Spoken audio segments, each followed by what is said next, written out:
मैं आप लोगों को चैप्टर पढ़ा रहा था अम छार और लवण, अम छार और लवण। ठीक है, तो इसके मैंने आपको सारे टॉपिक कंप्लीट करा दिए हैं। अब मैं आप लोगों को इससे रिलेटेड एमसीक्यू और वेरी शॉर्ट क्वेश्चन कराऊंगा। करीब 52 क्वेश्चन होंगे जो मोस्ट इम्पॉर्टेंट हैं कंपटीशन के लिए भी और अदर यूपी बोर्ड के लिए तो हैं ही सारे, उसी से एक्सरसाइज से रिलेटेड हैं। एनसीईआरटी प्लस आपके जो और यूपी बोर्ड में आते हैं सारे क्वेश्चन हैं कंप्लीट। इतने क्वेश्चन आ गए तो आपका ऑप्शनल क्वेश्चन नहीं छूटेगा किसी भी कंपटीशन में हो, चाहे आपका यूपी बोर्ड 10th क्लास या सीबीएसई या एसएससी, ये आपको मिलेगा ही मिलेगा। देखिए पहला ही क्वेश्चन है, क्लियर करते हैं हम लोग। पहला क्वेश्चन क्या है? पहला क्वेश्चन कहा जा रहा है कि क्षारीय विलयन में फेनोल्फथलीन सूचक का रंग होता है। क्षारीय विलयन यानी बेसिक सोल्यूशन है आपके पास, तो उसका फेनोल्फथलीन का सूचक का कलर कैसा होता है? तो मैंने आपको इंडिकेटर यानी सूचक पढ़ा रखे हैं। तो इंडिकेटर में फेनोल्फथलीन खुद एसिड होता है, तो ये कलर किस में बताएगा? बेस में बताएगा। और फेनोल्फथलीन का कलर वैसे पिंक होता है, डार्क पिंक, लेकिन ऑप्शन में डार्क पिंक नहीं दिया तो आप रेड में जाएंगे। किस में जाएंगे? रेड में। तो क्या हो जाएगा इसका आंसर? रेड यानी लाल। कैसा हो जाएगा? फेनोल्फथलीन का कलर बेस में कैसा होगा? तो रेड होगा या डार्क पिंक। और खुद एसिड में कैसा होगा? तो लाइट येलो कलर में, ठीक है, पीला। और एक ठीक इसी का अपोजिट भाई है मेथिल ऑरेंज। कौन सा है? Methyl orange. तो मेथिल ऑरेंज का डार्क रेड कलर कब होगा? जब वो किस में डाला जाएगा? एसिड में डाला जाएगा। वो एसिड का इंडिकेट करता है, सूचना देता है। ठीक है, याद रहेगा। दूसरा क्वेश्चन करते हैं। और फिर दूसरा क्वेश्चन है निम्न में प्रबल क्षार कौन सा है? तो चार ऑप्शन दिए गए हैं आपको।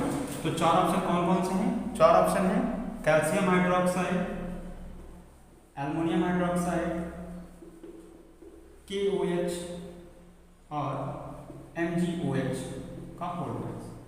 तो मैं आपको बता चुका हूँ कि दो ही हम लोगों ने पढ़े हैं। स्ट्रॉन्ग बेस सिर्फ 2 10th क्लास में पढ़े हैं, एक KOH और एक NaOH यानी सोडियम हाइड्रोक्साइड और पोटेशियम हाइड्रोक्साइड। तो पोटेशियम हाइड्रोक्साइड ही यहाँ क्या हो जाएगा? प्रबल यानी स्ट्रॉन्ग बेस हो जाएगा। और याद रखिएगा इसका मिक्सचर हम लोग खास तौर से, और इसी को केवल मिल्क ऑफ मैग्नीशिया बोलते हैं, जो पेट की एसिडिटी को दूर करने के लिए प्रयोग किया जाता है। ये तीनों वीक बेस हैं, याद रखिए। एग्जाम्पल में आपके काम जरूर आएंगे, कहीं पे किसी भी तरीके से क्वेश्चन पूछा जा सकता है।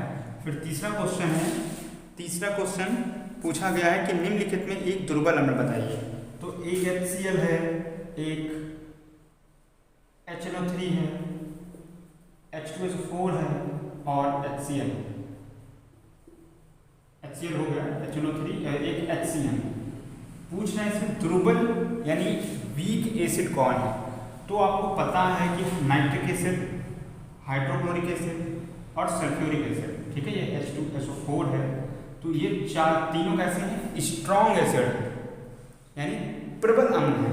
तो HCl ही इसमें क्या हुआ आपका? दुर्बल है। तो मैं आपको पढ़ा चुका हूँ, उसमें ढेर सारे एग्जाम्पल दिए हैं। ठीक है, तो ये HCl क्या हो गया? वीक एसिड हो गया। ठीक है, दुर्बल अम्ल हो गया। इसके बाद नेक्स्ट चौथा क्वेश्चन करते हैं हम लोग। चौथा क्वेश्चन पूछा गया है एसिटिक अम्ल एक दुर्बल अम्ल है क्योंकि?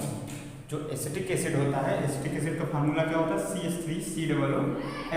ये एक वीक एसिड है, इसका रीजन देना है क्यों। तो CH3COOH वीक एसिड क्यों है?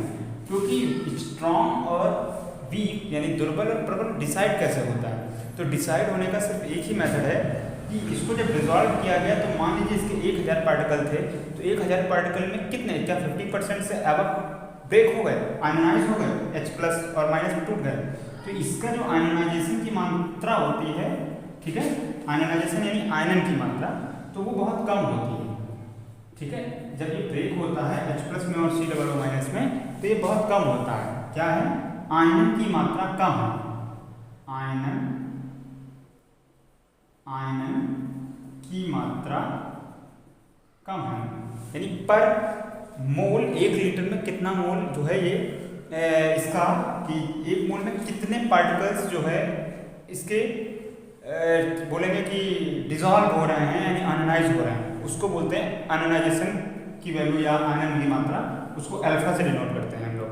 तो वो जिसकी 50% से कम होगी तो वो वीक में बोल दिया जाता है, बाकी स्ट्रॉन्ग। तो आप लिखेंगे ऐसे कि एसिटिक एसिड की आयनाइजेशन वैल्यू जो होती है कम होती है, या आयनन की मात्रा कम होती है, इसलिए जो है ये एक दुर्बल अंग है। ठीक है, इसके बाद 4th नंबर हो गया। 5th नंबर क्वेश्चन है। 5th नंबर क्वेश्चन में बोला है कि H2S विलयन का पीएच मान क्या है। तो H2S का डायरेक्ट पीएच अगर बोले, H2S का पीएच वैल्यू जो होती है वो करेक्ट पीएच तो 5 होती है, ठीक है, अप्रोक्सीमेट 5। लेकिन यहाँ पर क्वेश्चन कुछ अलग ढंग का है, सिंपल बना दिया। हमें पता होना चाहिए कि अगर ये आयनाइज होगा तो H+ देगा, H+ देगा यानी एसिड होगा, एसिड होगा तो यानी इसकी पीएच वैल्यू 7 से लेस होगी और कम होगी। ठीक है, वेरी सिंपल है। तो अगर 7 से कम होगी तो ऑप्शन कुछ इसी तरीके के हैं, 7 से अधिक, 7 से कम और इनमें से कोई नहीं। तो ऑप्शन क्या हो जाएगा, 7 से कम। नहीं तो एग्जैक्ट वैल्यू की अगर बात करें तो अप्रोक्सीमेट 5 होती है। ठीक है, H2S की। इसके बाद 6 नंबर क्वेश्चन है हम लोगों का कि कोई विलयन लाल लिटमस को नीला कर देता है। कोई विलयन लाल लिटमस को नीला कर देता है।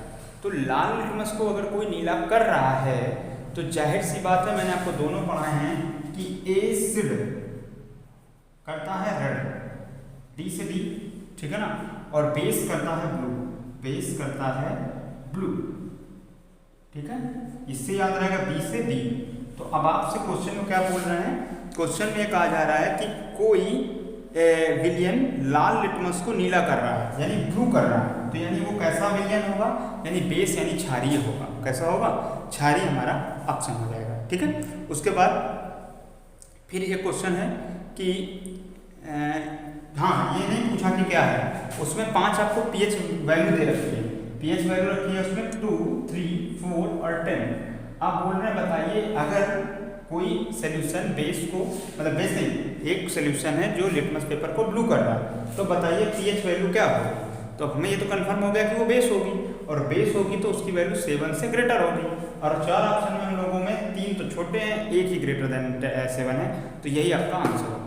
ठीक है, अगर ये पूछ लेते, नेचर पूछ लेते सोल्यूशन का, तो बेसिक हो जाता, और बाकी यहाँ वैल्यू घुमा के पूछ ले तो आपका। ये सब एनसीईआरटी और बोर्ड एग्जाम में आए हुए क्वेश्चन हैं।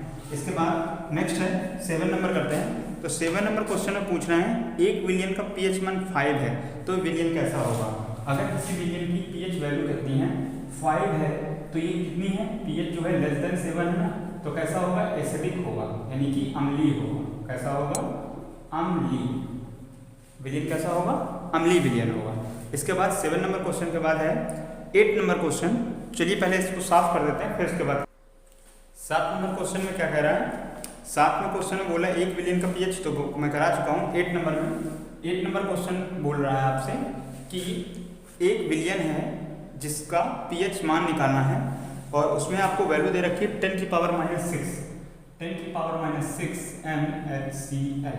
तो इसका मतलब क्या होता है, पहले तो इसका मतलब यही हो गया कि जो HCl है इसका कंसंट्रेशन आपको दे रखा है कितना, 10⁻⁶ मोल पर लीटर। इसका मतलब ये होगा। अब ये आयनाइज 100% हो जाता है लगभग, क्योंकि स्ट्रॉन्ग है। ठीक है, तो अगर इसका कंसंट्रेशन 10⁻⁶ है तो 10⁻⁶ इसका भी होगा, 10⁻⁶ इसका भी होगा। तो यानी हाइड्रोजन आयन कंसंट्रेशन भी आपके पास कितना हो गया, 10⁻⁶ कैपिटल में लिख दिया जाता है, ये मोलरिटी है यानी मोल पर लीटर। ठीक है, ये इसका मतलब होता है, तो मोल पर लीटर। ठीक, तो अब पीएच का फार्मूला हम लोग जानते हैं क्या होता है, माइनस का लॉग हाइड्रोजन आयन कंसंट्रेशन।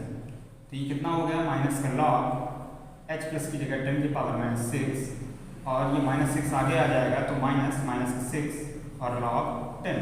यहाँ पर बेस लिखा नहीं होता लेकिन बेस 10 होता है, क्योंकि जब दोनों जगह सेम होता है बेस में भी और यहाँ, तभी उसकी वैल्यू 1 होती है। तो ये कितना हो गया, -6 और log 10 की वैल्यू 1। तो इस तरीके से पीएच वैल्यू आपकी क्या आ गई, 6 आ गई। ठीक है, डायरेक्ट ही देख के बताया जा सकता है, कंसंट्रेशन की पावर आपको पता चल जाए उतना ही पीएच होगा, लेकिन आपको लिख के कैसे सॉल्व करना है अगर थ्योरेटिकल क्वेश्चन आ जाए, इसलिए मैंने आपको डिटेल में समझा दिया।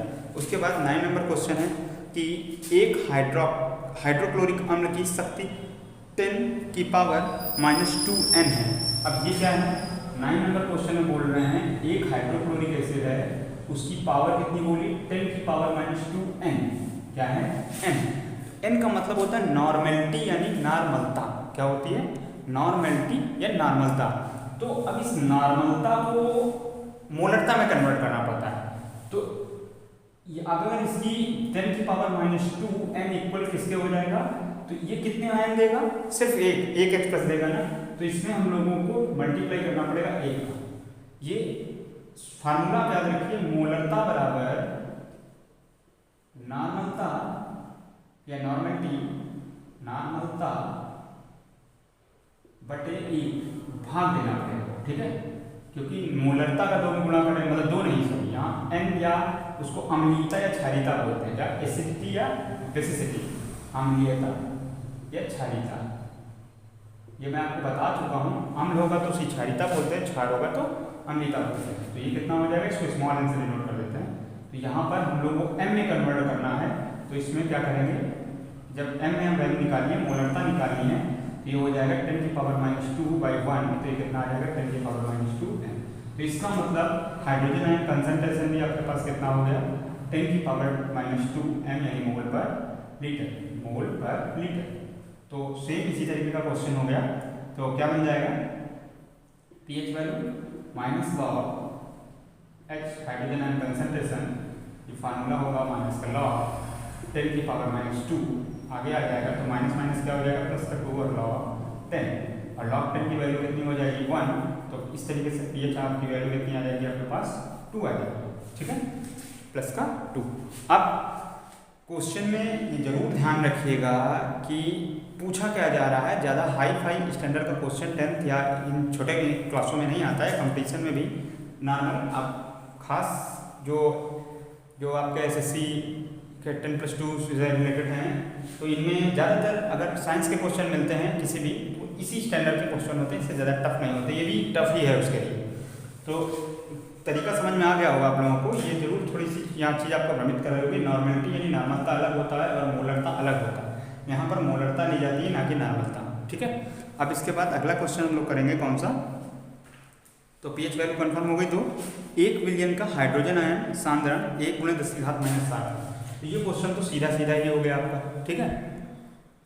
10वें नंबर क्वेश्चन में क्या बोला, 10वें नंबर क्वेश्चन में बोला गया कि 1 बिलियन के हाइड्रोजन आयन का कंसंट्रेशन, तो हाइड्रोजन आयन कंसंट्रेशन कितना दिया, 1 × 10 की पावर -7 n, तो यानी 1 का मल्टीप्लाई होगा तो 10 की पावर -7 मोल पर लीटर ही तो हुआ, तो pH वैल्यू क्या हो जाएगी, माइनस का लॉग हाइड्रोजन आयन कंसंट्रेशन, ये फार्मूला लिखा, माइनस का लॉग 10 की पावर -7, अब स्मॉल ब्रैकेट, ये देखिए कैपिटल ही रहेगा क्योंकि वो सिंबल बताता है कंसंट्रेशन को, ठीक है। तो ये माइनस माइनस क्या हो जाएगा, प्लस का 7, और ये कितना हो जाएगा लॉग 10, लॉग 10 की वैल्यू कितनी हो जाएगी 1, तो इस तरीके से क्या आ गया, सिर्फ आंसर आ गया 7, कितना आ गया 7, pH कितना हो गया 7, ठीक है। तो इसके बाद फिर 10 के बाद 11 नंबर करते हैं हम लोग।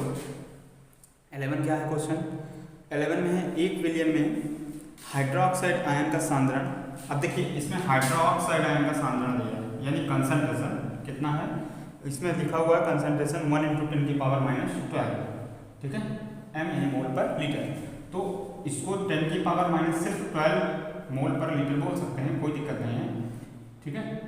अब हमको तो फार्मूला pH का मालूम है, लेकिन pOH आ गया, तो इसके 2 मेथड है सॉल्व करने के, तो एक काम करते हैं, इसको कैसे करते हैं, पहले हम लोग pOH ही निकाल लेते हैं, तो pOH कैसे निकलेगा, माइनस का लॉग हाइड्रोक्साइड आयन का कंसंट्रेशन, तो कितना हो जाएगा, माइनस का लॉग 10 की पावर -12, तो ये कितना हो गया, प्लस का 12 × 1, ठीक है। या नहीं इतना डायरेक्ट करते हैं क्योंकि एग्जाम में अगर कॉपी में लिखेंगे तो आप इतनी डायरेक्ट ना करें उसको, तो कितना हो जाएगा 12, pH कितना आ गया, pOH आ गया 12। अब एक रिलेशन होता है pH + pOH = 14, ठीक है, इसका यूज करेंगे, तो pH की वैल्यू हमें निकालनी है और pOH की जगह कितना है, प्लस का 12 और इक्वल 14, तो pH इक्वल टू कितना आ गया 14 - 12, तो कितना आ गया 2, तो pH का आंसर हो गया आपके लिए 2, ठीक है। इस तरीके से क्वेश्चन सॉल्व होगा। इसके बाद पावर देख के ही इनके आंसर बताए जा सकते हैं अगर टिक मार्क का क्वेश्चन है, लेकिन अगर वेरी शॉर्ट में आ गया तो आपको सोल्यूशन दिखाना होगा, ठीक है। इसके बाद 11 के बाद 10 11 हो गया, 11 के बाद हम लोग 12 की बात करेंगे, तो 12 नंबर क्वेश्चन में क्या बोला है, इसको सॉल्व कर देते हैं पहले, उसके बाद फिर करते हैं। 12 नंबर क्वेश्चन है कि H2SO4 सल्फ्यूरिक एसिड में अम्लीय हाइड्रोजनों की संख्या बताइए। तो ये मैं आपको क्वेश्चन बता चुका हूँ, तो इसको कैसे करेंगे। अगर ये आयनाइज होता तो H+ और SO4 डबल माइनस में ब्रेक होता कि नहीं होता, तो ये कितने मिलते, 2 मिलते हैं। तो यानी इसके अम्लीय हाइड्रोजनों की संख्या कितनी है, 2 है। इसमें अक्सर कंफ्यूज करते हैं CH3COOH में, ये मैंने आपको भी एनालाइज करके दिखाया था। तो CH3COO- और H+, तो इसमें सिर्फ एक ही निकला है तो 4, लेकिन 4 हाइड्रोजन नहीं आंसर होगा, सिर्फ 1 होगा। ठीक है, इसी तरीके से HCl में कितना होगा, 1 होगा। ठीक है, और HNO3 में भी कितना होगा, 1 होगा। और H3PO4 या PO3 होगा, तो उसमें कितने हो जाएंगे, 3 अम्लीय हाइड्रोजन हो जाएंगे, याद है। ठीक है, तो ये मैंने आपको इसलिए बता दिया ताकि आप लोगों को इस तरीके का क्वेश्चन बदल के भी आता है या कहीं कंपटीशन में तो कोई प्रॉब्लम ना हो। इसके बाद अगला क्वेश्चन है 12 के बाद 13 नंबर क्वेश्चन में पूछा है कि कोई विलयन अंडे के पिसे हुए कवच से अभिक्रिया कर एक गैस उत्पन्न करता है जो चूने के पानी को दूधिया कर देती है, तो इस विलयन में क्या होगा। तो देखिए, अब इस तरीके के क्वेश्चनों को आपको पीछे की बेसिक कुछ इन्फॉर्मेशन पता होनी चाहिए। अब अगर दूधिया हो रहा है पानी, तो जाहिर सी बात है कि कैल्शियम कार्बोनेट बन गया। ठीक है, अब इसके बाद तो फिर इधर क्या रहा होगा, जब चूने के पानी में डाला गया है तो यानी कैल्शियम हाइड्रोक्साइड के साथ मिक्स किया गया है। ठीक है, क्वेश्चन में आपसे यही बोला गया कि अभिक्रिया कर एक गैस उत्पन्न करता है जो चूने के पानी को दूधिया कर देती है। तो इसकी रिएक्शन किससे होगी कि ये बनेगा, तो जाहिर सी बात है कि कार्बन डाइऑक्साइड से ही रिएक्शन हुई होगी। ठीक है, तब इसने आपका ये बनाया होगा और H2O बनाया होगा। ठीक है, अब ये गैस किससे निकली है, तो एक कोई मटेरियल जलाया गया है उससे निकली है। उन्होंने क्या कहा, कोई विलयन है जो अंडे के पिसे हुए कवच के से अभिक्रिया करके। तो अब सोचिए, अगर ये गैस निकली है तो कवच से ये गैस कब निकलेगी, तो कवच में आपको पता होना चाहिए कि कैल्शियम कार्बोनेट यानी यही होता है, यही आपके इसमें होता है अंडे की गर्दी में। ठीक है ना, तो अब इसने किससे, एक एसिड से रिएक्शन की होगी, तब इसने क्या निकाला होगा, कैल्शियम क्लोराइड और साथ में CO2 गैस निकली। क्या निकली होगी, CO2 गैस। यही CO2 गैस जब बुझे चूने से रिएक्शन की होगी तो उसमें कार्बोनेट फिर से क्या बना दिया, चूना दूधिया पानी हो गया। तो यानी आपके पास कंफर्म हो गया कि क्या है, HCl या कोई एसिड है, क्योंकि एसिड ही रिप्लेस करके, क्योंकि कवच कार्बोनेट के बने होते हैं, कंफर्म है। अब उसके बाद जब कोई एसिड होगा तभी रिप्लेस होकर वहाँ पर कार्बन डाइऑक्साइड निकली होगी। तो यहाँ H2SO4 भी हो सकता है, लेकिन अब ऑप्शन के ऊपर है, आप में इसमें HCl ही सबसे अच्छा ऑप्शन है, बाकी सब साल्ट दिए हुए हैं, तो HCl ही इसमें ऑप्शन टिक हो जाएगा। यहाँ H2SO4 भी हो सकता है, HNO3 भी हो सकता है, कोई भी एसिड हो सकता है। इसके बाद अगला है 14 नंबर क्वेश्चन, अपच का उपचार करने के लिए निम्न में से किस औषधि का उपयोग करते हैं। तो एसिडिटी बनती है तो उसका एंटी यूज करेंगे ना, तो इसमें जो ऑप्शन लिखे हैं तो उस हिसाब से तो आपका क्या हो जाएगा, एक है एंटीबायोटिक, नहीं करते, ये तो बुखार के लिए या रोग प्रतिरोधक क्षमता को बढ़ाने के लिए दे दी जाती है अलग से। एनाल्जेसिक यानी एनाल्जेसिक होती हैं, जैसे पीड़ा होती है जो बुखार में दी जाती है। ठीक है, उसके बाद एंटीसेप्टिक होती हैं, जैसे ये घाव वगैरह धोए जाते हैं ताकि इन्फेक्शन ना हो, उनको एंटीसेप्टिक बोलते हैं। ठीक है, वो खाई नहीं जाती, सिर्फ लगाई जाती है। इसके बाद एंटी एसिड, तो एंटी एसिड ही हो जाएगा, क्या हो जाएगा, एंटी एसिड, एसिडिटी को दूर करने के लिए एंटी एसिड का ही यूज करेंगे हम लोग। ठीक, उसके बाद 15 नंबर क्वेश्चन कहता है कि निम्नलिखित में से अम्लीय लवण है, तो अम्लीय लवण कौन सा है। तो मैंने आपको टाइप ऑफ लवण पढ़ाए हैं, इसमें 4 ऑप्शन आपके पास कौन कौन से दिए गए हैं, 4 ऑप्शन है कौन कौन से, तो 4 ऑप्शन आपके पास लिखे हुए हैं। एक लिखा हुआ है NaCl, एक लिखा हुआ है NaHSO4 और एक लिखा हुआ है आपके पास Na2SO4 और एक है KCN। तो हम लोग जानते हैं जिसमें एक H+ मेटल यानी धातु के अलावा दूसरा H+ हो या H+ दे जो साल्ट, वो क्या होगा, अम्लीय। तो इसमें सिर्फ एक यही वाला है जो H+ एक्स्ट्रा दे सकता है, यानी एसिडिक साल्ट यानी अम्लीय लवण आपका कौन सा हो गया, NaHSO4। एक्स्ट्रा OH होता है तो क्या हो जाता, क्षारीय। इसके बाद फिर है पेयजल को जीवाणु रहित करने में प्रयोग किया जाता है। तो जीवाणु रहित मैंने आपको शायद ये यूज में नहीं लिखाया था, लेकिन याद रखिएगा ब्लीचिंग पाउडर, किसका, ब्लीचिंग पाउडर और फिटकरी इन दोनों का ही यूज किया जाता है। तो लेकिन ब्लीचिंग पाउडर ऑप्शन में है तो बेस्ट है, तो ब्लीचिंग पाउडर ही लगाएंगे। अगर दोनों एक साथ तो नहीं देंगे, अगर देते भी हैं तो आप लोग ब्लीचिंग पाउडर पे ही प्रेफर करेंगे। K2SO4 डॉट Al2SO4 का होल थ्राइस और डॉट 24H2O, ठीक है। ये जो है क्या है, इस तरीके का। फिर इसके बाद है अगला क्वेश्चन। अगला क्वेश्चन क्या है, खाने के सोडे का रासायनिक सूत्र लिखिए। तो रासायनिक सूत्र मैंने आपको सारे बताए हैं। तो खाने के सोडा का रासायनिक सूत्र क्या है, इसको पहले साफ कर देते हैं ताकि अच्छे से, है ना, अच्छे से हो जाए। अब देखिए क्वेश्चन नंबर क्या है, 18 नंबर है, 17 नंबर है। 17 नंबर क्वेश्चन में कहा जा रहा है आपसे कि कौन सा इसमें क्या है, खाने के सोडा का रासायनिक सूत्र। तो ये हम लोग जानते हैं खाने का सोडा यानी बेकिंग सोडा। तो बेकिंग सोडा का जो रासायनिक सूत्र होता है वो क्या होता है, सोडियम बाइकार्बोनेट, ठीक है। मैं आपको ऑप्शन नहीं दे रहा हूँ, सीधे आपको आंसर ही बता दिया मैंने, NaHCO3 सोडियम बाइकार्बोनेट। फिर बोला प्लास्टर ऑफ पेरिस में कितने अणु क्रिस्टल जल के होते हैं। तो जो आपका प्लास्टर ऑफ पेरिस होता है, तो देखिए दो मैंने आपको बताए थे, एक था CSO4 डॉट हाफ H2 और एक इसी तरीके से इसका लिखा था दूसरे ढंग से CaSO4 का होल ट्वाइस डॉट H2O। तो अब ये फर्क पड़ता है ऑप्शन देने से कि आपको दिए क्या गया है। तो ऑप्शन इसमें 1 2 3 4 बोला गया है, तो आप लोग क्या मानोगे, फिर 1 ही आंसर पे टिक करोगे। लेकिन अगर हाफ भी होता तो आपको हाफ भी लिखना पड़ता, लिख सकते थे अगर ऑप्शन में होगा। दोनों एक साथ कभी नहीं होंगे, ठीक है। इसके बाद नेक्स्ट है, ये था आपका कौन सा नंबर, 17 के बाद 18 के बाद 19 की बात करते हैं। तो ये आपको प्लास्टर ऑफ पेरिस का फार्मूला भी याद हो गया होगा, हाफ है तो प्लास्टर हाफ है, ठीक है ना। और ये बनता किससे, जिप्सम से। यहीं पे 2 लगा दें तो वो जिप्सम हो जाता है, बस हीट करना होता है। इसके बाद 19 नंबर है, क्षारक के साथ हल्दी का रंग होता है।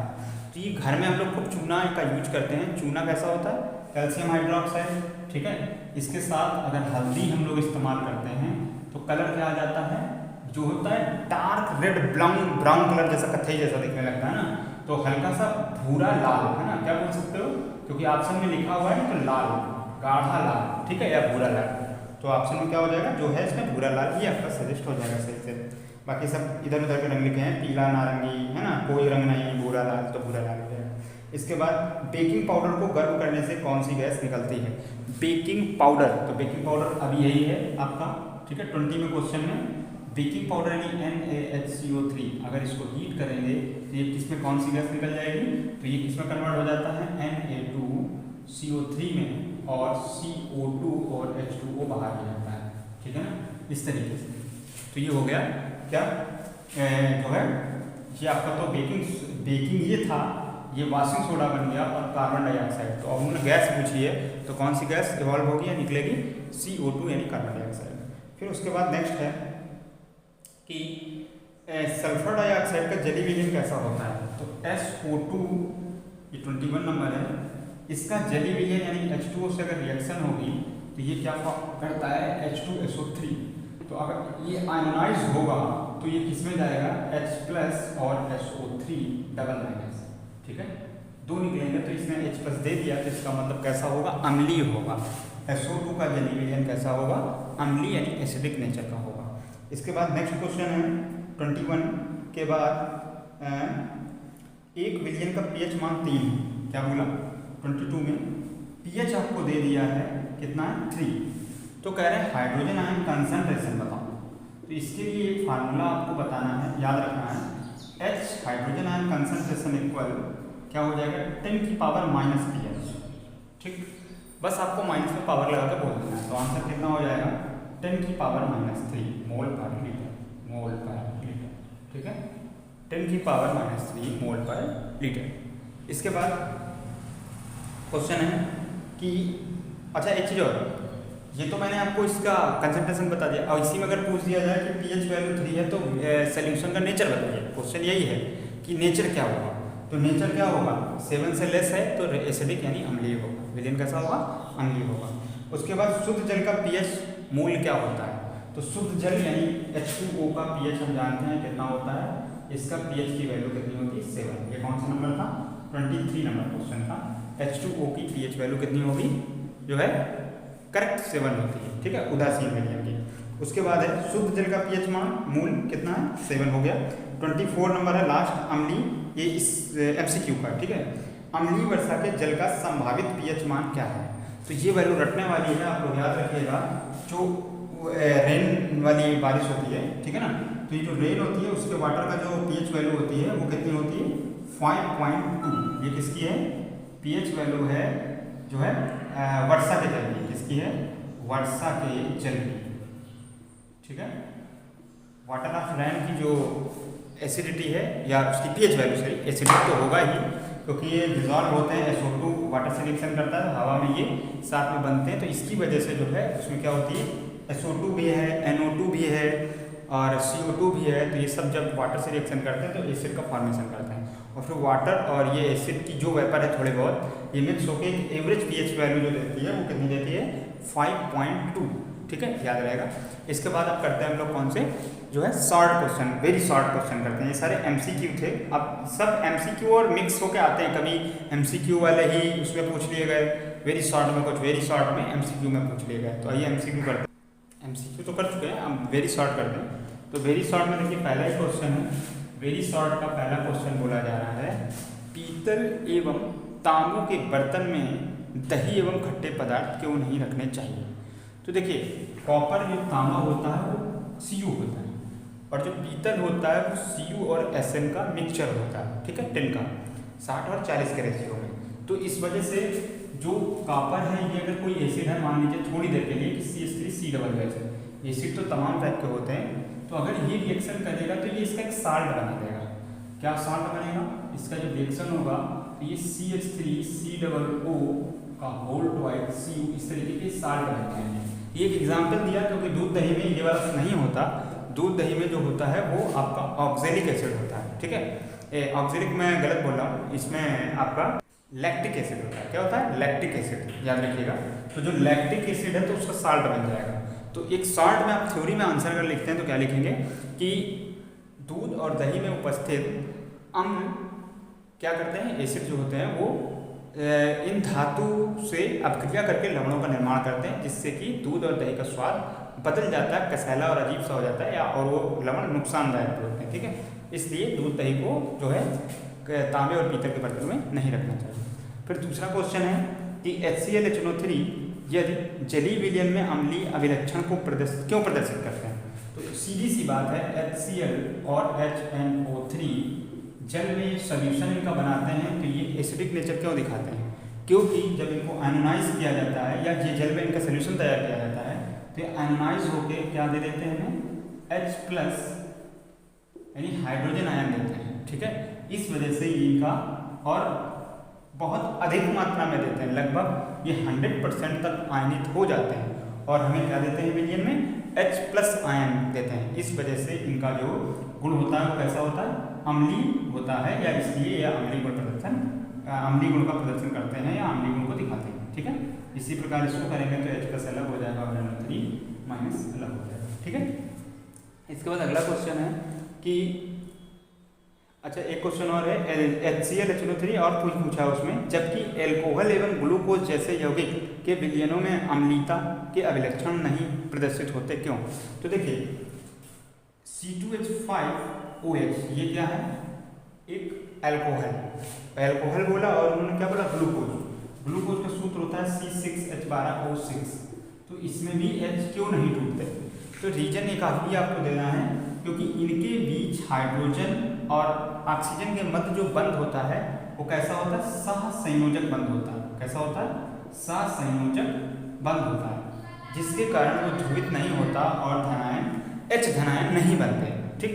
जबकि HNO3 और HCl को जब ध्रुवी विलायक जल जो होता है वो एक ध्रुवी विलायक है। मतलब क्या होता है इसका कि जैसे H single bond O single bond H ये है, इसमें पार्शली निगेटिव चार्ज, इसमें पार्शली पॉजिटिव चार्ज। कैसे, ये जो शेयरिंग वाले इलेक्ट्रॉन है वो एक तरफ शिफ्ट हो जाते हैं, मोर इलेक्ट्रोनेगेटिव, ये बहुत अधिक विद्युत ऋणात्मक है इसकी वजह से। तो इसमें माइनस के चार्ज आने की वजह से और इसमें धन का एक पार्शली आ जाने की वजह से ये ध्रुवित हो गया, इसके दो सिरे बन गए। तो जिस भी मटेरियल को इसके अंदर डाला जाएगा तो वो उसके भी सिरे बना देगा फट से। तो सबके नहीं बना देगा, जो जिसके अंदर ये टेंडेंसी होगी जल्दी से पोलराइज होने की तो उसको और जल्दी से पोलराइज कर देगा। जैसे HCl है, HCl का कोवेलेंट बॉन्ड ही होता है, अगर ये ड्राई होगा तो ये आपका जो है एसिडिक नेचर नहीं शो करेगा, मतलब प्योर लिक्विड है 100%, तो आपका एसिडिक नेचर नहीं शो करेगा। लेकिन जब इसको सोल्यूशन या वाटर के साथ मिक्स करेंगे तो ये H+ देने लगेगा, तब इसका एसिडिक नेचर शो होता है। ठीक है, अगर ऐसा कोई मटेरियल है जो पोलराइज नहीं है, उसमें HCl का सोल्यूशन बना है तो उसे एसिडिक नेचर कतई नहीं शो करेगा। ठीक है, जब वाटर के साथ मिक्स होगा तभी एसिडिक नेचर शो होगा। इसके बाद ये क्लियर हो गई होगी बात, क्योंकि ये H+ आयन देते हैं ध्रुवीय विलायक में, जबकि इनको जल में मिलाने पर इनसे H+ आयन नहीं निकलते। इसलिए जो है आप लोग इतना ही जवाब लिख देंगे, बहुत है 10th क्लास के स्टैंडर्ड के हिसाब से। ठीक है, इसके बाद अगला है, इसलिए अम्लीय गुण नहीं दिखाते और ये दिखाते हैं, और मैं आपको ठीक के अंदर तक की बात बताती हूँ। उसके बाद 3rd नंबर है कि शुष्क हाइड्रोक्लोरिक एक गैस शुष्क लिटमस पत्र के रंग को क्यों नहीं बदलती। देखिए आ गई वही बात कि अगर ये प्योर HCl होगा तो शुद्ध, तो क्या होगा, ये आयनाइज नहीं होगा, क्योंकि इसमें सहसंयोजक बंद उपस्थित होता है, ना कि आयनिक बंद। अगर आयनिक बंद होगा तो उसको चाहे आप ड्राई रखें चाहे जैसे रखें, वो कलर बदलेगा ही बदलेगा लिटमस का। जो शुष्क HCl होता है वो आयनाइज नहीं होता, क्योंकि H जो होता है वो सहसंयोजक बंध से जुड़ा होता है। ठीक है, इतनी बात आपको याद रखनी है। इसलिए ये जो है लिटमस पेपर को जो है ब्लू यानी नीले को रेड करता, अगर क्योंकि एसिडिक है ना, एसिड है तो ये रेड कर देता, तो नहीं करता, रंग कोई रंग परिवर्तन नहीं करता। इसके बाद 4th नंबर है, अम्ल को तनुकृत करने समय या क्यों अनुशंसित करते हैं कि अम्ल को जल में मिलाना चाहिए, ना कि जल को अम्ल में। तो इसका सीधा सा रीजन है, जब हम लोग क्या करते हैं, इस एसिड को अगर वाटर में मिक्स करेंगे तो होता क्या है, जैसे जो आपके H+ बने, ये जो H+ निकले ढेर सारे, ये H2O से कंबाइंड होते हैं और H3O+ हाइड्रोनियम आयन का फॉर्मेशन करते हैं, निर्माण करते हैं। अब इसमें बहुत सारी एनर्जी रिलीज होती है इस दरमियान, तो इससे ब्रेक होने में और इसके ऐड होने में एनर्जी बहुत सारी रिलीज होती है। तो अब अगर उन्होंने क्वेश्चन में यही बोला है आपसे कि अगर अम्ल को तनुकृत करते समय या क्यों अनुशंसित करते हैं कि अम्ल को जल में मिलाना चाहिए, बूंद बूंद करके अम्ल एसिड डालना चाहिए पानी में, तो थोड़ा थोड़ा H+ आएगा और थोड़ा थोड़ा रिएक्शन होगी। लेकिन अगर ढेर सारा आपके पास एसिड है और आपने उसमें वाटर डिसॉल्व कर दिया तो तुरंत फट से रिएक्शन बहुत सारे की एक साथ होगी, तो बहुत सारे हीट एकदम एक साथ, जैसे कि पटाखे में होता है भाई, वही पटाखा बारूद अगर बंधा नहीं होता तो बड़ी जल्दी से फुस सो के जल जाता है, और अगर वही चारों तरफ से लॉक है तो उसमें इतनी जल्दी से एनर्जी बनती है कि वो उस एनर्जी के निकलने और गैसों के निकलने के प्रोसेस को हम लोग पटाखा या आवाज़ होना जोर से बोलते हो, तो कुछ ऐसा ही सिचुएशन वहाँ डेवलप हो जाएगा। इतनी सारी अगर एनर्जी हीट एक साथ एकदम बंद निकल आई तो उसके फूटने का, ब्लास्ट होने का वहाँ डर है। इस वजह से जो है हम लोग क्या करते हैं, ये निर्देश दिया जाता है बच्चों को कि अम्ल को धीरे धीरे वाटर में डिजॉल्व करें, बूंद बूंद करके, ठीक है, ड्रॉप बाई ड्रॉप, ना कि हम लोग क्या करें, जल को एसिड में डालें। ठीक है, इसके बाद 5वां नंबर क्वेश्चन है, क्या क्षारकीय विलयन में H+ आयन होते हैं? अगर हाँ तो यह क्षारकीय क्यों होते हैं? अच्छा, ये बात हम लोगों ने पढ़ी कि जो OH देते हैं वो क्या होते हैं, अम्ल होते हैं, क्षार होते हैं, और जो H+ देते हैं वो क्या होते हैं, अम्ल होते हैं। ये अम्ल और ये क्षार। तो उन्होंने कहा अगर कोई विलयन है जिसमें OH क्या होते हैं अम्लीय विलयन में, और होते हैं, तो फिर वो क्षारीय क्यों नहीं होता, अम्लीय क्यों होता? तो इसका रीजन सीधा सा है कि H+ जो होते हैं आपके उसमें विलयन जो है नहीं होते। ठीक है, अब नहीं होने का मतलब इस तरीके से नहीं बोल सकते कि बिल्कुल परमानेंट नहीं होते हैं, क्योंकि इनका एडिशन जो है डिसोसिएशन चलता रहता है कि H+ जैसे H2O है तो ये ब्रेक होता रहता है H+ और OH- में, इस तरीके से। तो एक पर्टिकुलर कंडीशन में अगर देखा जाए तो होते हैं। ठीक है, अगर रैंडमली किसी एक खास टाइम पे देखा जाएगा तो H+ विलयन में होते हैं, तो आपको भी अपने जवाब में यही लिखना है कि हाँ होते हैं। ठीक है, H+ होते हैं, लेकिन इनकी मात्रा बहुत कम होती है, इसलिए विलयन में जो है जो ज़्यादा होगा, अगर OH ज़्यादा होगा तो वो क्षारीय दिखाई देगा, अगर H+ ज़्यादा होंगे तो वो अम्लीय दिखाई देगा। तो होते हैं, चाहे वो क्षारीय विलयन हो या अम्लीय, विपरीत वाले भी होते हैं, लेकिन तुलनात्मक रूप से उनकी जो है वैल्यू कम होती है। होगी, ठीक है। इसलिए दूसरा जो भी उपस्थित होगा उसमें अधिक मात्रा में वो उसका नेचर या गुण दिखा देगा। इसके बाद अगला है क्या क्षार, ये तो क्षार के वाला हो गया। कोई किसान खेत की मृदा को किस परिस्थिति में बिना बुझा हुआ चूना या चॉक का उपयोग करेगा। तो जब खेत कैसा हो जाता है, एसिडिक यानी अम्लीय हो जाता है, आपको उसमें खाद डालने की वजह से या किसी दूसरी अदर की चीज़ों की वजह से, पेस्टिसाइड डालने की वजह से अगर खेत का नेचर एसिडिक हो गया, कैसा, ये मतलब कि एसिडिक, ठीक है, एसिडिक है, तो फिर हम लोग क्या करते हैं, बुझा चूना या बिना बुझा चूना, कैल्शियम ऑक्साइड को बिना बुझा चूना कहते हैं और बुझे हुए चूने को कैल्शियम हाइड्रोक्साइड स्लाइम ग्लाइम, ठीक है, इसको जो है चूना पत्थर बोलते हैं, स्टोन लाइम, ठीक है ना। तो ये और या चॉक CaCO3 का इस्तेमाल किया जाता है खेत में, ताकि ये कार्बन डाइऑक्साइड उड़ जाएगी धूप में और फिर यही बन जाएगा और इसके बाद ये जो है वाटर से रिएक्शन करके ये बन जाएगा और ये फिर एसिड से रिएक्शन करके साल्ट में कन्वर्ट हो जाएगा। तो इसलिए ज़रूरत होती है, हम लोग इस्तेमाल करते हैं, ठीक है। तो लिख लेंगे इसका इसका जवाब लिख लेंगे कि खेत का जब pH मान 7 से कम हो जाता है तो उसकी अम्लीयता को दूर करने के लिए हमको एक क्षारीय पदार्थ का प्रयोग करना होता है। तो किसान इसीलिए बिना बुझा और बिना बुझा या चॉक का प्रयोग करता है, ठीक है।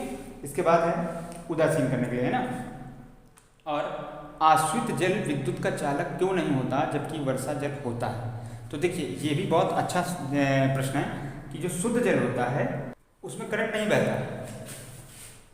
जैसे ये क्वेश्चन नंबर 7वां, प्योर H2O है। आश्रित का मतलब ये होता है कि वेपर बनाई, उसको कोल्ड किया, ठीक है, कंडेंस किया, फिर उसको इकट्ठा कर लिया। तो ये प्रोसेस जो बार बार किया जाता है तो उससे जो निकलता है उसको कहते हैं आश्रित यानी शुद्ध किया हुआ जल, प्योर H2O है। तो प्योर H2O में कोई भी करंट फ्लो नहीं होता क्योंकि प्योर वाटर जो है एनालाइज नहीं होता, H+ और OH- में नहीं होता, ना के बराबर होता है, ठीक है। बहुत होता है लेकिन बहुत ना के बराबर। तो करंट जो फ्लो होगी, करंट की मात्रा जो होती है वो आयन से ही डिपेंड करती है। तो जब आयन का कंसंट्रेशन ही बहुत लो होगा तो करंट की वैल्यू बहुत माइक्रो में होगी, तो इसलिए फील नहीं होती हम लोगों को करंट। लेकिन यही जब एसिडिक होता है तो एसिडिक में जो होती है H+ का कंसंट्रेशन इन एसिड यानी अम्लीय में जो होता है वो अधिक होता है। तो इस वजह से जो है जो जल वर्षा का जल होता है वो अम्लीय नेचर का होता है, उसमें आयनाइजेशन की जो पावर है ज़्यादा है, उसमें H+ आयन ज़्यादा अवेलेबल है, जिसकी वजह से करंट का फ्लो होता है और उसमें हम लोगों को करंट मार देता है अगर उसमें तार डाल के और उंगली डाल के छुए पानी, ठीक है। इसके बाद है 8वां नंबर क्वेश्चन। 8वां नंबर क्वेश्चन कुछ एक न्यूमेरिकल जैसा NCERT का, ये कुछ इस तरीके का है कि परख नली A व B में समान लंबाई की मैग्नीशियम की पट्टियाँ लीजिए। परख नली A में हाइड्रोक्लोरिक अम्ल और परख नली B में एसिटिक अम्ल डालिए। दोनों अम्लों की मात्रा तथा सांद्रता समान है, तो किस परख नली में अधिक तेजी से बुदबुदाहट होगी तथा क्यों। देखिए एक में क्या है HCl और एक में क्या है CH3COOH। अब यहीं से आपको कंफर्म हो गया, ये है स्ट्रॉन्ग, ये है वीक। इसमें भी Mg से रिएक्शन हुई, इसमें भी Mg से रिएक्शन हुई। अब वो पूछ रहे हैं किस में बुदबुदाहट ज़्यादा होगी। अब बुदबुदाहट होने का कारण क्या होगा, जब इसकी रिएक्शन होगी तो MgCl2 और प्लस का H2 हाइड्रोजन गैस निकलेगी, ठीक है। बैलेंस करने के लिए 2 करना पड़ेगा। मैंने रिएक्शन ऐसे ना लिखे, खड़ी आपको समझाने के लिए दोनों एक साथ कर दी, या आप बिना भी लिख सकते हो। इसके बाद इससे जब रिएक्शन होगी तो ये यहाँ से ब्रेक होगा, तो ये बनेगा MgCH3COO, तो यहाँ पीछे की तरफ Mg लिखा जाएगा, ठीक है। इसका होल ट्वाइस और प्लस हाइड्रोजन गैस बैलेंस करने के लिए आगे 2 लगना पड़ेगा। तो इस हाइड्रोजन गैस की वजह से जो बुदबुदाहट होगी, तो तेज बुदबुदाहट किस में होगी, तो जिसमें स्ट्रॉन्ग होगा जल्दी से रिएक्शन होगी, इसमें बुदबुदाहट तेज होगी, और जो वीक होगा वो धीरे धीरे रिएक्शन करेगा, इसकी वजह से उसमें बुदबुदाहट कम होगी, ठीक है। इसका जवाब समझ गए होंगे आप लोग। इसके बाद 9वां नंबर है हाइड्रोजन आयन सांद्रण से क्या तात्पर्य है और उदासीन विलयन में हाइड्रोजन आयन सांद्रण का मान कितना होता है। तो हाइड्रोजन आयन सांद्रण का मतलब जो H+, ये इसका तात्पर्य क्या है, तो इसका तात्पर्य होता है कि विलयन के 1 लीटर में हाइड्रोजन आयन के कितने मोल उपस्थित हैं। प्रति लीटर विलयन में उपस्थित H+ आयन के मोलों की संख्या को ही हम हाइड्रोजन आयन सांद्रण कहते हैं, ठीक है। विलयन कितना होगा, 1 लीटर विलयन में उपस्थित मोलों की संख्या, मोलों की किसकी, H+ के मोलों की संख्या। तो इसको थ्योरी में आप जब बोलेंगे तो कैसे बोलेंगे कि प्रति लीटर विलयन में उपस्थित हाइड्रोजन आयन के मोलों की संख्या उस विलयन का हाइड्रोजन आयन सांद्रण कहलाती है। ठीक है, और दूसरा क्वेश्चन उसी में जोड़ के पूछा उन्होंने कि विलयन में हाइड्रोजन आयन सांद्रण का मान कितना होता है, किस विलयन में, उदासीन विलयन में। तो आपको मैं बता चुका हूँ कि H2O जो होता है ये एक उदासीन विलयन है, इसमें हाइड्रोक्साइड और हाइड्रोजन दोनों की वैल्यू सेम है, और जल का आयनिक गुणनफल कितना होता है 10⁻⁻14। तो ये इक्वल बढ़ जाते हैं, तो ये कितना हो जाता है 10⁻⁷ और 10⁻⁷। तो आप क्या लिखोगे 10⁻⁻7 कितना, उदासीन के लिए कितना है, उदासीन विलयन में हाइड्रोजन आयन का सांद्रण 10⁻⁷ मोल पर लीटर होता है। ठीक है, मोल पर लीटर होता है। इसके बाद अगला है, एक विलयन में हाइड्रोजन आयन की सांद्रता 10⁻⁹ m है, तो इसका pH मान ज्ञात कीजिए। मैं आपको पीछे MCQ में सॉल्व करा चुका हूँ, मैं सीधे लिख देता हूँ। H+ की वैल्यू अगर कितनी है 10⁻⁹ m है, तो जाहिर सी बात है कि इसका pH कितना हो जाएगा, जो वैल्यू पावर में होगी वही +9 में आंसर आ जाएगा। ठीक है, सॉल्व करने का तरीका मैं पीछे बता चुका हूँ स्टार्टिंग में। इसके बाद है कि और प्रकृति कैसी होगी, >7 है तो यानी क्षारीय होगी।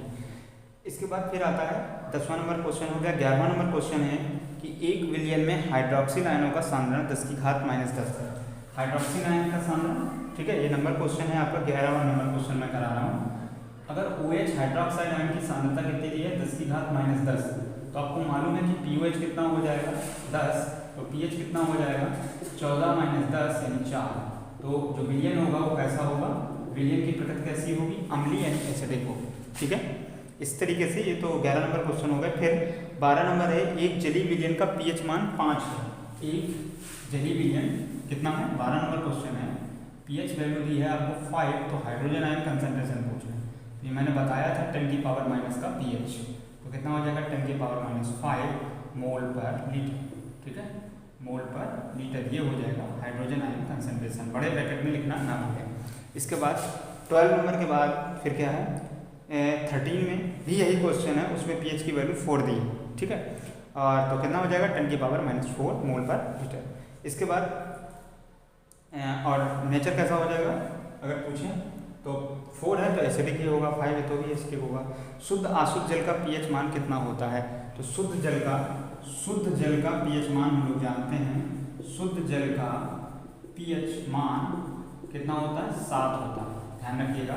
प्योर जल होगा तो उसकी pH वैल्यू कितनी होगी 7, क्योंकि 10⁻⁷ अभी मैंने बोला ना कंसंट्रेशन, तो pH वैल्यू कितनी आ जाएगी 7। इसके बाद शुद्ध अशुद्ध जल हो गया। फिर है एक क्वेश्चन थोड़ा घुमा के देखिए दिया गया 15 नंबर क्वेश्चन। तो 15 नंबर क्वेश्चन में क्या बोला है, 15 नंबर क्वेश्चन में कहा गया है एक सोल्यूशन दिया गया है कितना 0.0001 NaOH।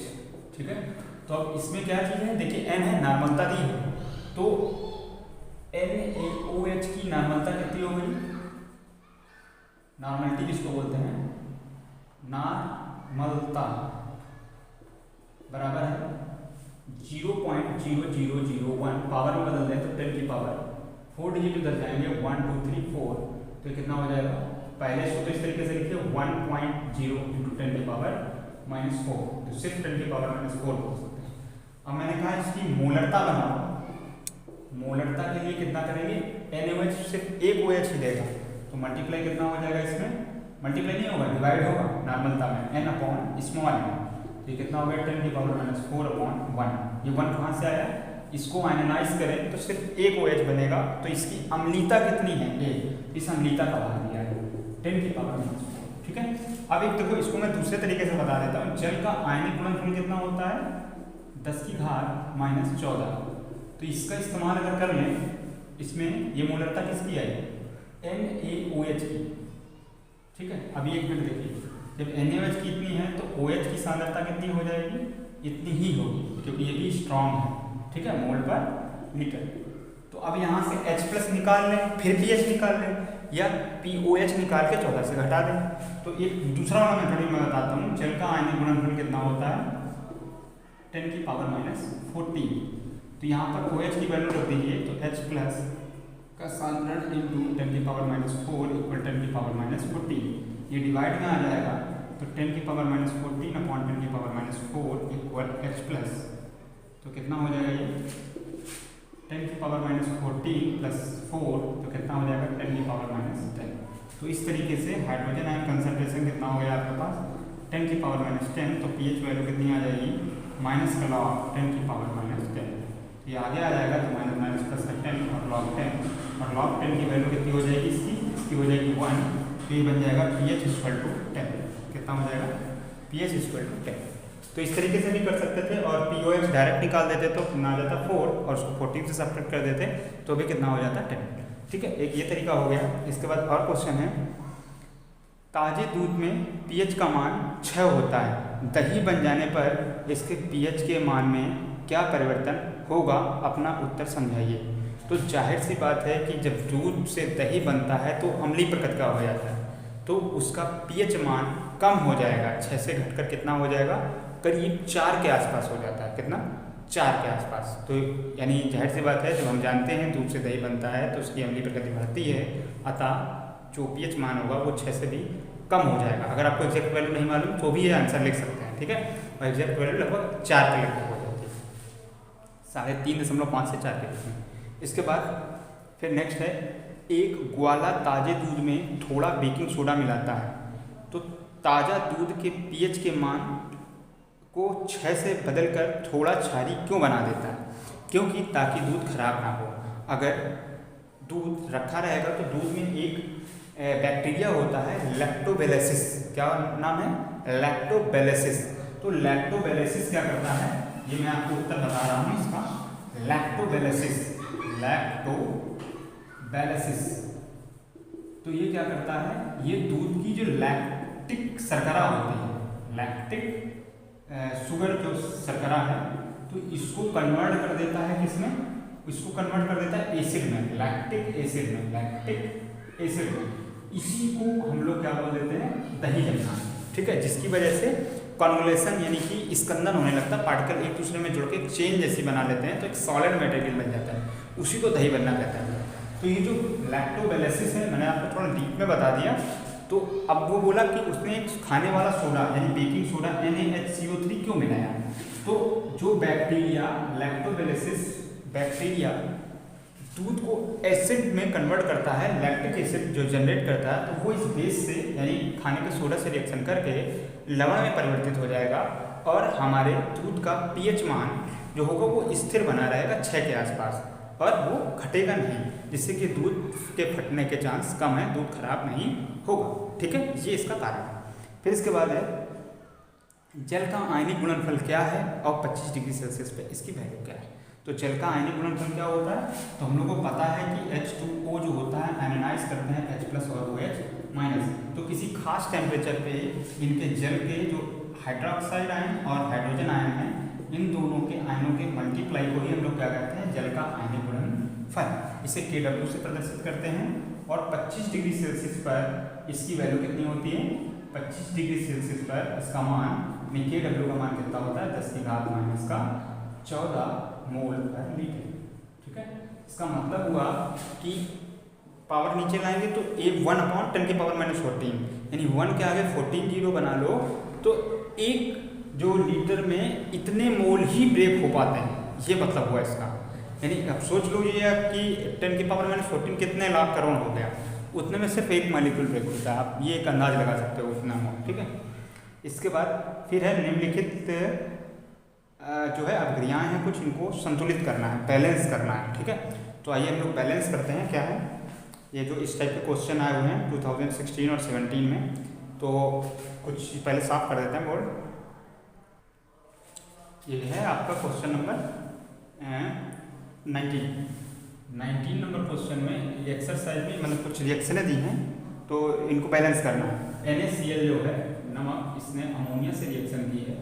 ठीक है, ब्राइन, इसको ब्राइन बोलते हैं वाटर का सोल्यूशन, और इसमें क्या फॉर्म है, साथ में और भी चीज़ें हैं, प्लस H2O भी है और प्लस में CO2 भी है। तो ये मिक्स होकर क्या बन जाएगा, ये बन जाएगा आपका रिएक्शन। ये कुछ गड़बड़ लिखी हुई है, अच्छा नहीं, इन रिएक्शनों को पूर्ण भी करना है, संतुलित भी करना है, दोनों काम करना है, मतलब बनेगा क्या वो भी आपको बताना है और इसके साथ साथ इनको कंप्लीट भी करना है, ठीक है ना। तो इसमें क्या फॉर्मेशन होगा, ये हम लोगों ने आपको बेकिंग वाले पार्ट में जो बेकिंग सोडा था, बेकिंग से पहले सॉरी वॉशिंग सोडा, उसमें मैंने आपको साल्ट एक मेथड बताया था और एक सोडा साल्वे अमोनिया विधि बताया था। तो ये अमोनिया साल्वे विधि वाला है। तो इसमें पहले क्या बनेगा, सोडियम बाइकार्बोनेट। क्या बन जाएगा, सोडियम बाइकार्बोनेट। अब सोडियम बाइकार्बोनेट बनेगा और साथ में क्या बनेगा इसके ये जो Cl होगा, ये साथ में नौसादर होता है अमोनियम क्लोराइड, ये भी बनेगा, ठीक है। और बैलेंस करने की बात रही तो बैलेंस करिए इसको। तो देखिए एक Na लगा तो एक Na ही लगा, HCO3 CO2 H2 2 और 3 2 5, N भी एक ही जगह लग रहा है और Cl भी एक लग रहा है, तो ये ऑलरेडी बैलेंस है, ठीक है। तो आपको दूसरा कुछ करना ही नहीं है। ये एक नंबर, इसी में सेकेंड नंबर और रिएक्शन दी है, क्या है, कैल्शियम हाइड्रोक्साइड की रिएक्शन क्लोरीन गैस से कराई है Cl2 से। तो मालूम है ये ब्लीचिंग पाउडर का प्रिपरेशन का मेथड है, तो बन जाएगा CaOCl2 और साथ में H2O निकल जाएगा। ब्लीचिंग पाउडर कहिए, व्यंजक चूर्ण कहिए, ठीक है ना। इसके बाद नेक्स्ट है 20 नंबर क्वेश्चन में यही फिर से पूछ दिया गया, ब्लीचिंग पाउडर की ही रिएक्शन है 20 नंबर में सेम, तो मैं नहीं करा रहा हूँ। 21 नंबर में क्या है, 21 नंबर में ब्लीचिंग पाउडर का केमिकल प्रॉपर्टी है, ठीक है। 21 नंबर में क्या बोला, कैल्शियम क्लोरो ऑक्सीक्लोराइड या hypochloride, sorry calcium chloro hypochloride बोलिए या ब्लीचिंग पाउडर बोल दीजिए। इसकी रिएक्शन किससे कराई गई है, इसकी रिएक्शन कराई गई एसिटिक एसिड से CH3COOH से कराने को बोल रहे हैं। थ्योरेटिकल नहीं है, नहीं हाँ थ्योरेटिकल है। क्वेश्चन में बोला गया है कि क्या होता है जब ब्लीचिंग पाउडर को तनु एसिटिक अम्ल के साथ गर्म करते हैं। तो तनु एसिटिक क्या बनेगा, जाहिर सी बात है साल्ट बनेगा। कैल्शियम को और इसका एसिड की जब रिएक्शन करेंगे तो ये क्या हो जाएगा, यहाँ से ब्रेक होगा CH3COO और ये एक पॉजिटिव वाला इसके साथ जुड़ जाएगा, लेकिन इसका डबल प्लस होता है इसलिए इसका होल्ड वाइज लगेगा और साथ में क्या निकल जाएगा, ये H प्लस निकला तो ये क्लोरीन गैस निकल जाएगी और साथ में क्या निकलेगा, वाटर, क्योंकि यहाँ आगे 2 लगाना पड़ेगा बैलेंस करने के लिए। तो 2HAO ये निकल जाएगा H2O और साथ में क्या निकल जाएगी, क्लोरीन गैस, ठीक है। इस तरीके से कंप्लीट हो गई, ठीक है। थोड़ा लिखने का तरीका मेरा जरूर गंदा है, आप लोग साफ सुथरा लिखिएगा, ठीक है। शुरू से मैं अच्छे से अगर लिखूँ तो अच्छे से पूरी रिएक्शन में होती है। फिर 22 नंबर क्वेश्चन में क्या बोला है, 22 क्वेश्चन में थ्योरेटिकल है, उनको आपको जो है रिएक्शन में लिखना है। बोला सोडियम सल्फेट से सोडियम कार्बोनेट, सॉरी ले बनाना है, बदलना है, आप कैसे बनाएंगे, तो सोडियम सल्फेट से सोडियम कार्बोनेट बनाना है। तो सोडियम सल्फेट का मतलब क्या हो गया, Na2SO4 और इससे क्या बनाना है, सोडियम कार्बोनेट, तो इससे हमें बनाना है Na2CO3। तो अब आपको पता होना चाहिए हम लोग किससे रिएक्शन करा रहे थे, इसमें जो है Na2 बेकिंग सोडा से, मतलब बनाना ही है बेकिंग सोडा।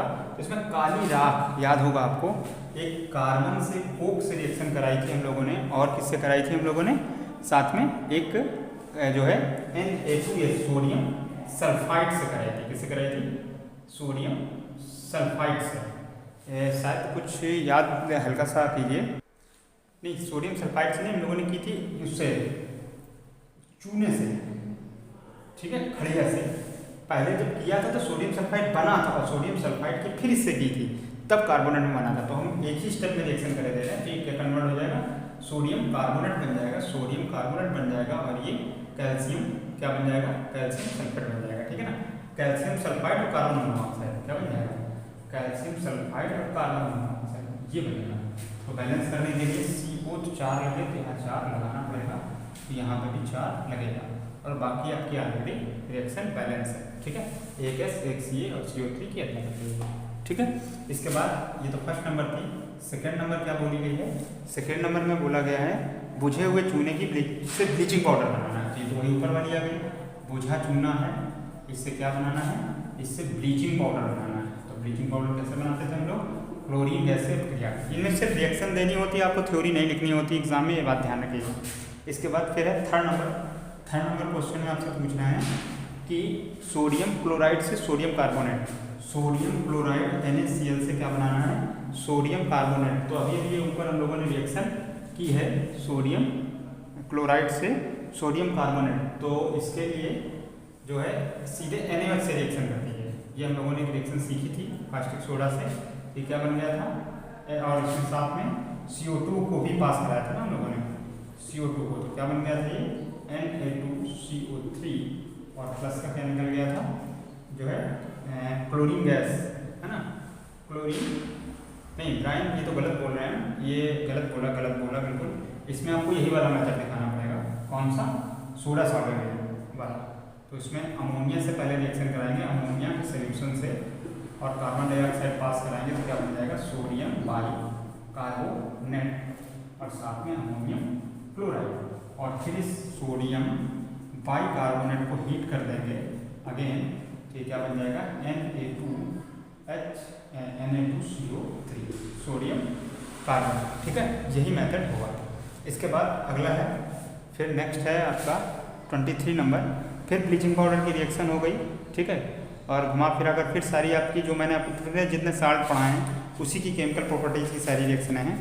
तो अब इसमें इतना ही रखते हैं, इसके अलावा और कुछ भी एक्स्ट्रा एक भी क्वेश्चन नहीं है। सोडियम कार्बोनेट के 2 उपयोग लिखिए, तो आग बुझाने में और कांच उद्योग में, आपको बता चुका हूँ मैं। ठीक है, और धावन सोडा का रासायनिक नाम और अनुसूत्र लिखिए, तो धावन सोडा यानी वाशिंग सोडा, तो उसका क्या हो जाएगा, उसका अगर नाम आप फार्मूला लिखेंगे तो यही है सोडियम कार्बोनेट और डॉट में 10H2O decahydrate, sodium carbonate decahydrate. तो इस तरीके से ये आपकी मोस्ट इंपॉर्टेंट क्वेश्चन, साल्ट का नाम मैंने आपको बोला था, नाम और केमिकल नाम याद रखिए, क्वेश्चन जरूर मिलेगा। तो इस वीडियो को अच्छे से 2-3 बार देखिए, आपको लगभग ये चैप्टर पूरा कंप्लीट हो जाएगा और हर जगह काम आएगा आपके। ठीक है, इसमें इतना ही रखते हैं। अगर पसंद आया हो तो लाइक करना ना भूलें, शेयर करें और कमेंट करें। कोई भी प्रॉब्लम हो, कोई क्वेश्चन पूछना हो तो कमेंट जरूर